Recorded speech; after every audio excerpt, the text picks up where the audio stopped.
So this is Wawel Castle behind me in Krakow. This afternoon, 1.5 million people are expected to come to Krakow to attend the funeral of President Lech Kaczynski, who was killed in an air crash in a plane in Smolensk, Russia, last Saturday.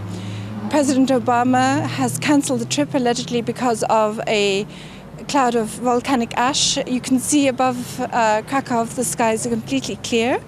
Prince Charles, Angela Merkel, the Chancellor of Germany, Nicolas Sarkozy and Berlusconi of Italy have also cancelled their appearance at this funeral today at very short notice. It's quite remarkable because Berlin is only about 400 kilometers away. So theoretically, Chancellor Angela Merkel could have just driven here in a couple of hours. So there are growing questions about the nature of the plane crash, which killed not just President Lech Kaczynski, but 100 members of the Polish military and civilian elite. Many people are questioning whether it was really an accident here in Poland. They believe they will never get to the bottom of the investigation completely because the forensic evidence has been gathered by the Russian investigators and most of it has gone to Moscow together with the bodies of the people who are alleged to have died in this accident.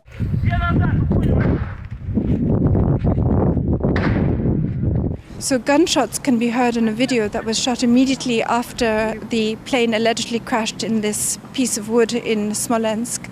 4 gunshots can be heard from a small caliber pistol. It has been speculated that members of a military group, went among the survivors and were actually shooting them to make sure there were no witnesses to a crash. This videotape is now being examined by the Polish state prosecutor. Another issue that has raised a lot of questions is the fact that the black boxes have been recovered and they show that the Tupolev plane was functioning perfectly. There was no technical problem with the plane, which had undergone overhaul in December 2009. It has emerged that this Tupolev plane had a special system to ensure that pilots were warned if they ever approached a dangerous obstacle or came too close to the ground, the terrain awareness warning system. So the Polish pilot must have known that he was approaching trees. So according to the official account, the plane plunged into woods about 1 kilometer short of the runway, 40 to 50 meters to the left of the runway. According to the official account, the plane hit a tree, the left wing broke off, the train veered to the left and crashed about 1 kilometer from the runway. Pieces of wreckage have been found there in an area covering 500 meters, but no bodies have been found and no personal belongings of the people who are alleged to have died in this crash can be seen on any of the video footage that was shot immediately after the crash took place. The Russian security services then intervened to stop journalists reaching the crash site. They confiscated photos and video footage. A Russian journalist has reported that the radar equipment that was at Smolensk airport was dismantled after the visit of Prime Minister Donald Tusk and Vladimir Putin on April the 8th. Shortly before the plane carrying Lech Kaczynski and the Polish elite touched down in Smolensk. In addition, witnesses have reported seeing military officials changing the lamps lighting up the runway shortly after the accident. This has fueled speculation that the lamps were so placed as to mislead the pilot as to the real location of the runway and to lure him into the woods. The media initially blamed President Lech Kaczynski, claiming that he interfered with the pilot and caused him to crash the plane.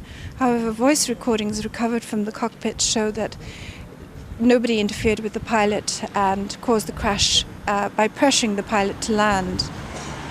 So in addition, the media has claimed that the pilot of the Polish plane couldn't speak adequate Russian, basing this on the statements of the Russian air traffic controller. But colleagues of the Polish pilot say he was fluent in Russian. Polski samolot rozbił się w czasie 4. podejścia do lądowania. At the very beginning, we were told by the media that the Polish plane had tried to land 4 times in Smolensk because of dense fog, but in the meantime it has materialized that the plane only attempted to land 1 time and that it crashed on that attempt.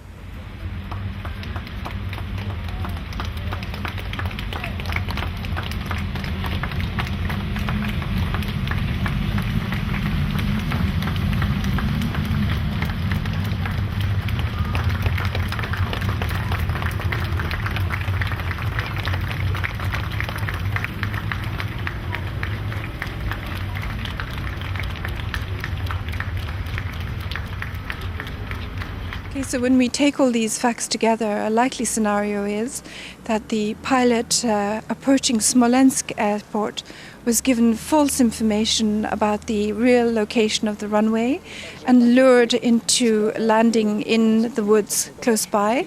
An explosion could have torn away the left wing of the plane as the pilot was descending to land.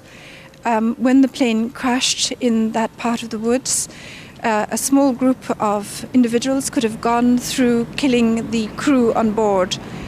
The absence of all bodies can be explained by, if you posit that these top generals, the central bank governor, the security chief, the two presidential opposition candidates, and large numbers of the opposition party in parliament were not on the plane at all, that they were killed or kidnapped in Poland, and their disappearance is simply being accounted for by claiming that they died as part of this plane crash.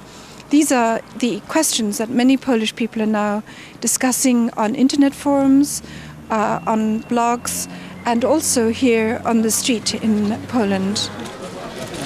Pierwsza myśl to też była moja taka, szczerze mówiąc, My chcemy powołania międzynarodowej komisji lotniczej, międzynarodowej lotniczej komisji. Żeby nie wyszło tak jak wyszło w Katyniu, prawda? Że to zrobili Niemcy. Przepraszam bardzo, to nie zrobili Niemcy, prawda? Nie chcę, żeby nasze wnuki czekały następne 70 lat. The timing of the plane crash is extraordinary. It happened 70 years to the anniversary of the first Katyn massacre, when 22,000 Polish officers and academics and political leaders were killed by the Soviet security forces with the consent of Nazi Germany. Once more, Poland finds itself leaderless. People here in Krakow are in a state of shock. And many people are wondering who was behind this extraordinary event. Some people have suggested it wasn't an accident. I am not able to believe in this. Yes. I can't believe in this. Yes. I had a lot of crazy ideas too, and everyone else was saying different things. Because there was no official response, and there still isn't really any official evidence on what went on. So there were a lot of different things I was hearing. Bear in mind that Poland is the only country in Europe to have refused the swine flu vaccine due to the courageous action of the Polish health minister Ewa Kopacz. And Poland was the only country which had a central bank governor that postponed or was unwilling to allow the zloty currency to strengthen in respect to the euro exchange rate. A weaker zloty benefited the economy by boosting exports, employment and tax revenues to the country. The National Bank governor had indicated that he wasn't prepared to take loans from the IMF. Poland is the only country that is not in recession in Europe. It actually is growing at 2.7% this year, I think, and 1.7% last year. Its debt is relatively low compared to other countries, and after the death of this central bank governor in the crash, you can expect to see Poland absorbed into the Eurozone and increasing the size of its public debt very soon.